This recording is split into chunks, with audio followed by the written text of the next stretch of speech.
Hello friends, welcome to Credence IS weekly current affairs class. In this session, I am going to discuss about the various Karnataka current events happened in the fourth week of May month.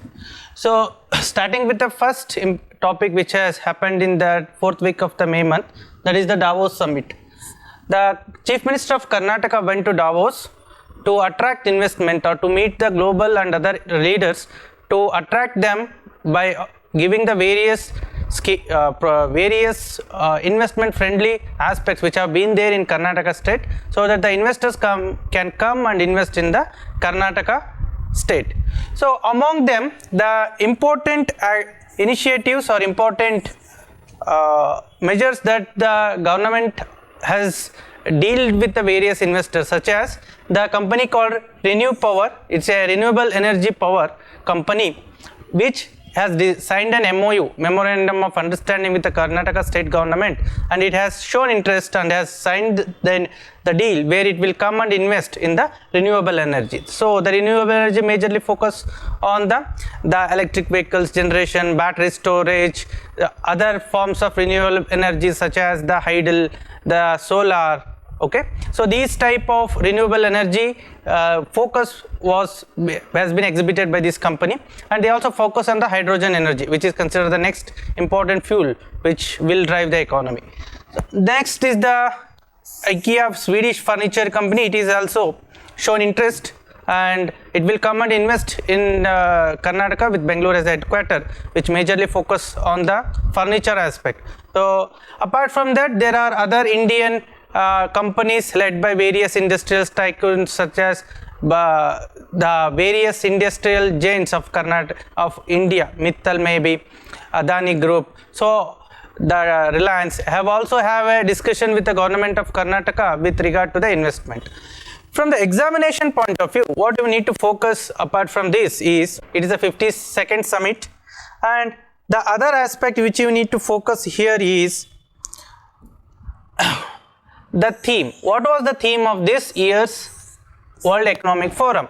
Interesting aspect here is the World Economic Forum has not met the previous year because of the COVID, the pandemic, and it is the first summit after the COVID. So the theme is working together and restoring trust. So this is the theme. So you need to remember this. Then if you look at what the Davos Summit is all about, it is a Swiss non-profit organization. Okay, it's like an NGO or a non-profit organization which has been established in the year 1971, and its headquarters is in Geneva, Switzerland.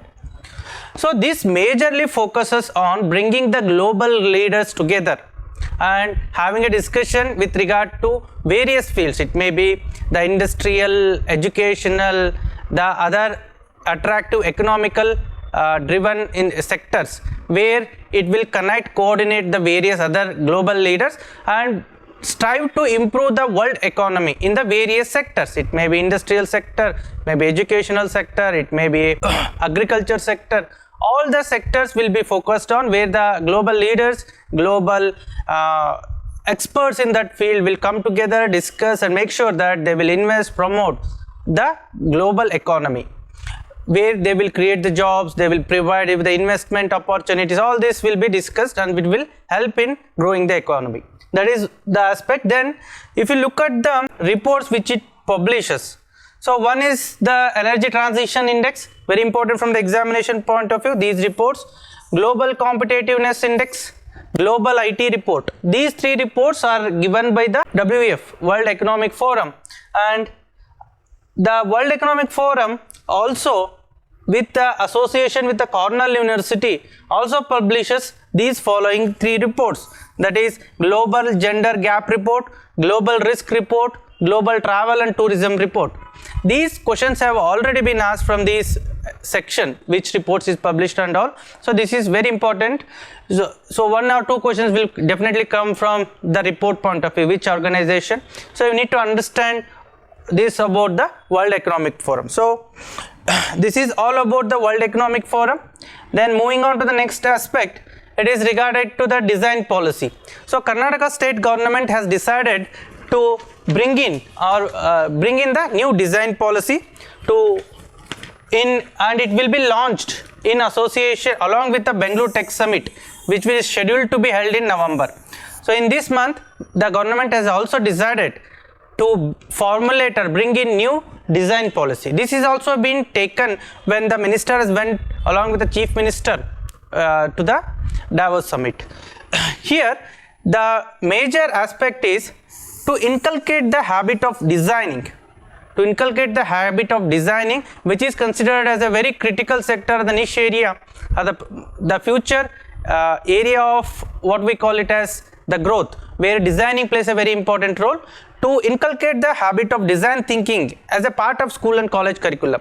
So this has been the major idea, and the Karnataka state government has started to take inputs from the Indian Design Council, World Design Council, to formulate the design policy which is suitable to the Karnataka state.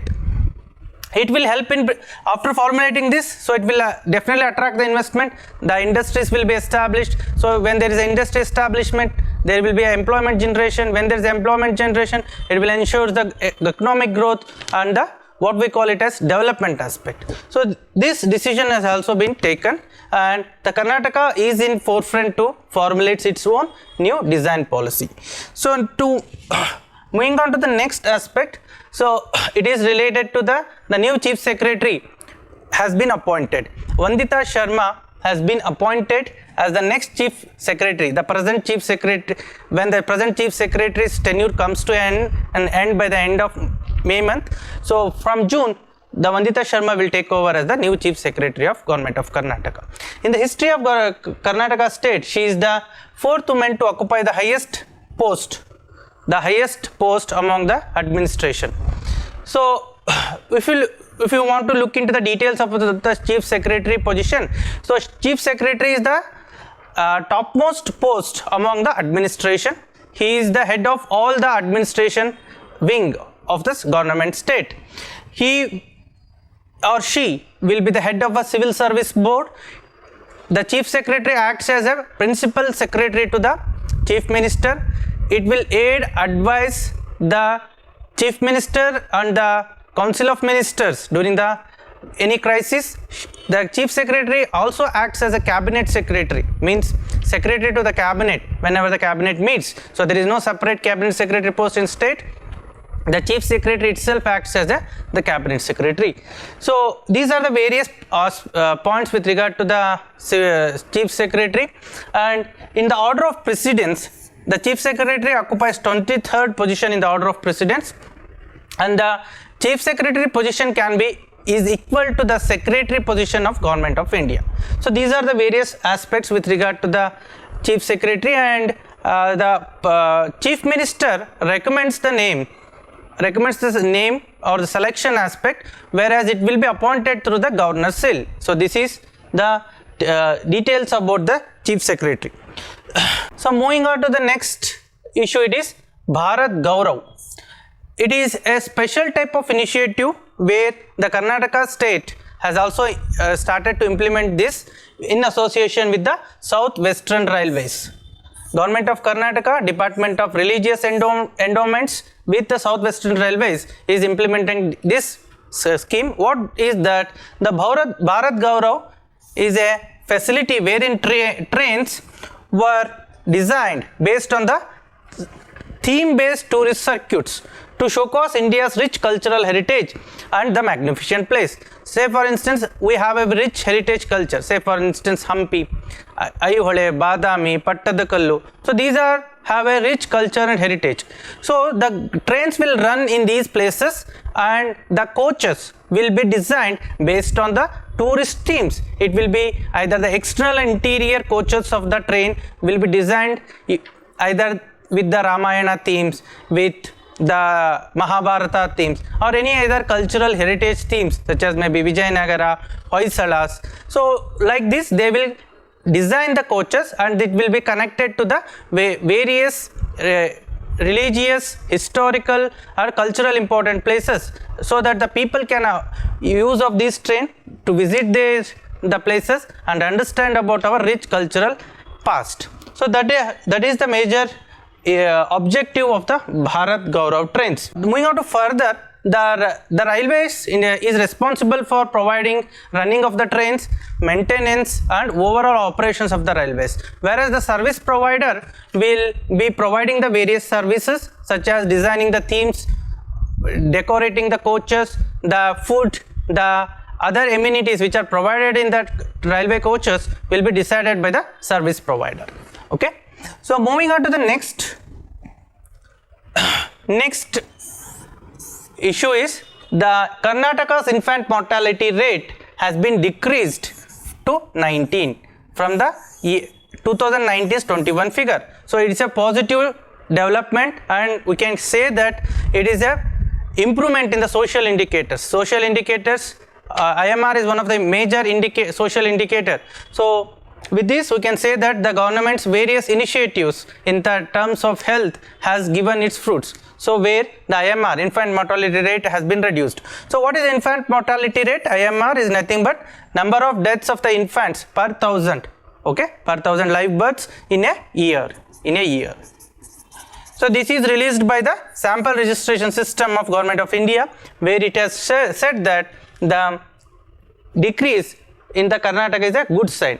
But one of the concern areas with their report is still the rural infant rate is high compared to the urban. So it is 21 in rural areas, whereas in urban areas it is 16. So it is a matter of concern, and also the infant mortality rate among the female babies is high. So it is also a matter of concern. So these, even though the report is a positive, we need to look into these aspects. Apart from this, the national average, so national average of the deaths is, national figure is of India 2021 is 28. Okay, if you look at this number, Karnataka is doing far better compared to the national average. So it is well below the national average. So with regard to the India point of view, the highest number of infant mortality rate is in Madhya Pradesh with the number 46. Madhya Pradesh has the highest IMR, and the lowest IMR is 3 from Mizoram. So this report is very much important for the examinations. So it is the latest report. You need to update with the facts and figures saying that what is the IMR of Karnataka compared to the national average, and also the rural and urban aspects. So this is all about the various events which have happened in the 4th week of May month. So I hope you enjoyed this video. Thanks for watching this video.